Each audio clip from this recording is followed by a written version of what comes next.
बिहार विधानसभा चुनाव को लेकर पहले चरण की 121 सीटों का फाइनल ओपिनियन पोल सामने आ चुका है और सट्टा बाजार के ताजा भाव के हिसाब से पहले चरण में कहां किसको फायदा मिलता नजर आ रहा है, इसको लेकर पहले फेज की यहां पर बात की जाए तो जो 121 सीटें हैं इस पर 6 नवंबर को वोटिंग होने जा रही है। पहले फेज में कहां किसको बढ़त देखने को मिल सकती है, क्योंकि अपने अपने यहां पर जो है चुनावी वादों के साथ अब जनता के बीच बड़े बड़े नेता चुनावी मैदान में उतर गए हैं। तो जमीनी जो आंकड़े हैं उस आधार पर बिहार में अगली सरकार किसकी बनेगी, इसको लेकर पहले फेज को लेकर पहले चरण की जो 121 सीटें हैं इसको लेकर ओपिनियन पोल के आंकड़े सामने आ चुके हैं, क्योंकि बिहार को लेकर सीधी टक्कर एनडीए विशेष महागठबंधन में दिखाई दे रही है।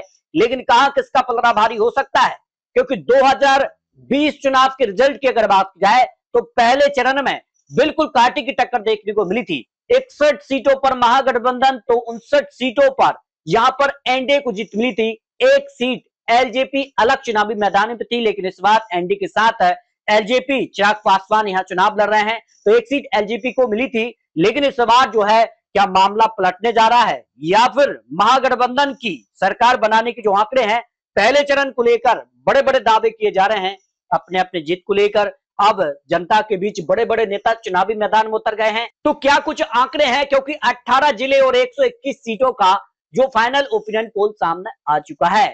तो पहले फेज को लेकर बात किया, बिहार में समस्तीपुर की 10 सीटों पर पहले चरण में यहां पर वोटिंग होने जा रही है। या एनडीए को 5 सीटें मिल सकती हैं, जबकि इंडिया गठबंधन को 4 सीटें, एक सीट जनस्वराज पार्टी और अन्य पार्टी को यहां पर 0 सीट मिल सकती है। सारण जिले से भी 10 सीटों पर पहले चरण में वोटिंग होने जा रही है, जहां एनडीए को 4 सीटें, जबकि महागठबंधन जिसमें कांग्रेस आरजेडी है उसको 6 सीटें, जनस्वराज पार्टी और एआईएमआई पार्टी को यहां 0 सीट मिल सकती है। अगले जिले की बात की जाए तो बिहार को लेकर मधेपुरा से 4 सीटों पर पहले चरण में वोटिंग होने जा रही है और यहां एनडीए को 1 सीट, इंडिया गठबंधन को 3 सीटें, जनस्वराज पार्टी और एआईएमआई पार्टी को भी 0 सीट यहां मिल सकती है। तो पहले चरण में कहां किसको बढ़त देखने को मिल सकती है, इसको लेकर महत्वपूर्ण आंकड़े हैं। वैशाली की 8 सीटों में एनडीए को 3 सीटें, जबकि महागठबंधन को 5 सीटों पर बढ़त देखने को मिल सकती है। इसके अलावा बात किया सरासा से 4 सीटों पर, 2 सीटों पर एनडीए और 2 सीटों पर ही महागठबंधन के बीच कड़ी टक्कर यहां देखने को मिल सकती है और अन्य पार्टी यहां पर 0 सीट पर सिमट सकती हैं। तो मुजफ्फरपुर की 11 सीटों पर पहले चरण में वोटिंग होने जा रही है और पहले चरण में यहाँ एनडीए 4 सीट, तो इंडिया गठबंधन 6 सीट है और 1 सीट जनस्वराज पार्टी के पक्ष में यहां पर जा सकती है, जो पहले चरण को लेकर ओपिनियन पोल के आंकड़े सामने आ रहे हैं। जबकि गोपालगंज की 6 सीटों में एनडीए को 3 सीटें और महागठबंधन को भी 3 सीटें बराबर की टक्कर देखने को मिल सकती है। जनस्वराज पार्टी और अन्य पार्टी को भी यहां पर 0 सीट की संभावना ओपिनियन पोल में नजर आ रही है। इसके अगर बात की जाए तो यहां पर सीधे तौर पर लखीसराय से 2 सीटों में यहां पर भी एनडीए और महागठबंधन में बराबर की टक्कर देखने को मिलने वाली है। जबकि बात क्या है, खड़ियर जिले से 4 सीटों में 1 सीट पर एनडीए तो 2 सीटों पर महागठबंधन और 1 सीट एआईएमआई पार्टी के पक्ष में यहां पर जा सकती है। शेखपुरा से 2 सीटों में एनडीए को 1 सीट और 1 सीट पर ही इंडिया गठबंधन के बीच कांटे की टक्कर दिखाई दे रही है। जो बिहार को लेकर पहले चरण का ओपिनियन पोल सामने आ चुका है, 121 सीटों का जो महत्वपूर्ण गृह सामने आ रहा है। नालंदा से 7 सीटों पर एनडीए को 3 सीटें तो महागठबंधन को 4 सीटें मिल सकती हैं। जनस्वराज पार्टी और अन्य पार्टी यहां पर 0 सीट पर समझ सकते हैं। तो मुंगेर की 3 सीटों को लेकर भी बात किया तो एनडीए को 1 सीट, जबकि इंडिया गठबंधन को 2 विधानसभा सीटों पर जीत की संभावना ओपिनियन पोल में नजर आ रही है। जबकि पटना की 14 विधानसभा सीटों को लेकर बात किया तो एनडीए को यहां पर 8 सीटें, इंडिया गठबंधन को 6 सीटें मिल सकती हैं। जनस्वराज पार्टी और अन्य पार्टी यहां पर 0 सीट पर सिमट रही है। और यहां अगर बात किया तो पटना में सीधे तौर पर एनडीए यहां पर जो है जहां पर ज्यादा सीटों पर बढ़त हासिल करता नजर आ रहा है। बक्सर जिले की 4 सीटों में एनडीए को 2 सीटें और महागठबंधन को भी 2 सीटों पर जीत यानी बराबर की टक्कर दिखाई दे रही है। इसके अगर बात किया है भोजपुर की 7 सीटों में एनडीए को 3 सीटें, इंडिया गठबंधन को 3 सीटें, 1 सीट जनस्वराज पार्टी के पक्ष में जा सकती है। बेगूसराय से 7 सीटों को लेकर बात किया तो एनडीए को 4 सीटें, इंडिया गठबंधन को 3 सीटें, जनस्वराज पार्टी अन्य पार्टी को भी यहां पर 0 सीट मिल सकती है।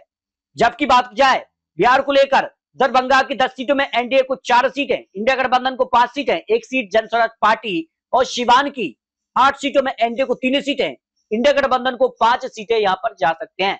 इस तरह से बिहार को लेकर 18 जिले और 121 सीटों का जो फाइनल गणित सामने आ रहा है उसमें बात की जा रही कि बिहार में पहले चरण में अगर बात की जाए तो इंडिया गठबंधन जो आंकड़ा 2020 चुनाव में उनको 61 सीटें मिली थी, इंडिया गठबंधन उस आंकड़े के पार जाता नजर आ रहा है। जबकि एनडीए को 59 सीटें मिली थी, उस मुकाबले एनडीए को 53 सीटें।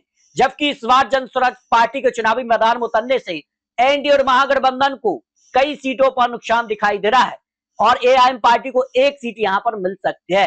तो जन स्वराज पार्टी के चुनावी मैदान में उतरने से सीधा नुकसान एनडीए को दिखाई दे रहा है। क्या इंडिया गठबंधन का आंकड़ा जो है वो बहुमत के पार दूसरे फेज में जाएगा, ये काफी महत्वपूर्ण है। लेकिन बिहार विधानसभा चुनाव को लेकर, पहले चरण को लेकर अपने अपने जीत के दावे किए जा रहे हैं। जहां 2020 में एनडीए और महागठबंधन में पहले फेज में कांटे की टक्कर देखने को मिली थी, तो पहले फेज में क्या यहां पर महागठबंधन बढ़त हासिल करेगा या फिर दूसरे फेज में यहां पर एनडीए जो है एक तरफा जीत की तरफ दिखाई देगा, ये काफी महत्वपूर्ण है। क्योंकि ज्यादातर जो सीटें हैं, जो यहां पर विश्लेषण है, 2020 चुनाव में इन सीटों पर महागठबंधन ने जीत हासिल की थी। तो बिहार विधानसभा चुनाव को लेकर, पहले फेज को लेकर आपको कुछ महत्वपूर्ण और चुनावी विश्लेषण के आंकड़े दिखाए हैं। बिहार को लेकर आपको क्या लगता है, बिहार में अगली सरकार एनडीए या फिर महागठबंधन किसकी बनने जा रही है, इसको लेकर अपने यहां रख सकते हैं। आपको बता दें, चुनावी आंकड़े चुनावी अनुमान है, क्योंकि पहले फेज को लेकर 6 नवंबर को जनता तय कर देगी और बड़े बड़े दिग्गज नेताओं की किस्मत का फैसला ईवीएम में दर्ज हो जाएगा। बिहार में अगली सरकार किसकी बनेगी, कहां किसको बढ़त देखने को मिल सकती है, इस पर बहुत सटीक और महत्वपूर्ण विश्लेषण दिखाने जा रहे हैं। तो मिलते हैं और लेटेस्ट और महत्वपूर्ण विश्लेषण के साथ। तब तक लीजिए जय भारत।